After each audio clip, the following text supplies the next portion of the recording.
پاکستان گزشتہ کچھ عرصے سے ایک بار پھر دہشت گردوں کے نشانے پر ہے۔ حالیہ عرصے کے دوران خیبر پختونخوا اور بلوچستان میں دہشت گردی کے واقعات میں اضافہ دیکھنے میں آیا ہے۔ ٹی ٹی پی کو سرحد پار افغانستان سے مالی اور اخلاقی سپورٹ کی وجہ سے پاکستان کو چیلنجز کا سامنا ہے، کیونکہ پاکستان میں تخریب کاری کرنے والے اکثر عناصر کی کڑیاں افغانستان سے ملتی ہیں۔ تاہم افغانستان ٹی ٹی پی کے خارجیوں کو نکیل ڈالنے سے مسلسل انکاری ہے، جس کی وجہ سے پاکستان میں شرپسندانہ کارروائیوں میں اضافہ دیکھنے میں آ رہا ہے۔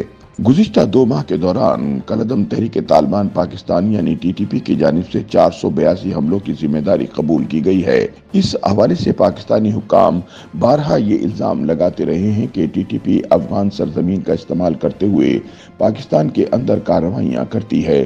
دوسری جانب طالبان ٹی ٹی پی کے مسئلے کو پاکستان کا اندرونی معاملہ قرار دیتے ہوئے ان الزامات کو مسترد کرتے ہیں۔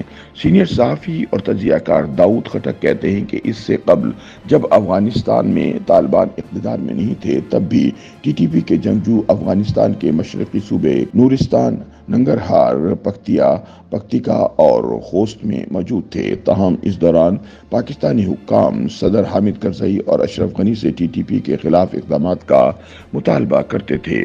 ان کا کہنا تھا کہ جب امریکی افواج افغانستان میں موجود تھیں تو حقانی نیٹ ورک پر یہ الزام لگتے تھے کہ وہ افغانستان کے اندر کارروائیوں میں ملوث ہیں، لہٰذا امریکہ پاکستان کو حقانی نیٹ ورک کے خلاف کارروائی پر زور دیتا تھا، جبکہ پاکستان امریکہ پر زور دیتا تھا کہ وہ افغانستان میں موجود ٹی ٹی پی کے خلاف کارروائی کرے۔ ان کے بقول اب امریکہ افغانستان سے جا چکا ہے اور افغان طالبان اب پاکستان کے ٹی ٹی پی سے متعلق مطالبات کو زیادہ اہمیت نہیں دے رہے۔ مبصرین کے مطابق اس وقت اسلام آباد اور کابل کے درمیان بد اعتمادی بہت بڑھ چکی ہے۔ ان کے بقول اگرچہ حکومت شدت پسند گروپوں کے خلاف تمام دستیاب وسائل کو بھروئے کار لا کر عسکری کارروائیاں کر سکتی ہے، لیکن جب تک کابل اور اسلام آباد کے درمیان بد اعتمادی اور الزامات کا خاتمہ نہیں ہوتا، پاکستانی فورسز کے لیے شدت پسندوں کے بڑھتے ہوئے حملے کو مؤثر طریقے سے روکنا ناممکن ہے۔ داؤد خٹک کے بقول ٹی ٹی پی افغانستان میں بہت مضبوط ہے اور وہاں اسے کافی ہمدردیاں حاصل ہیں۔ اس کے ساتھ ساتھ طالبان حکومت کی تائید بھی حاصل ہے۔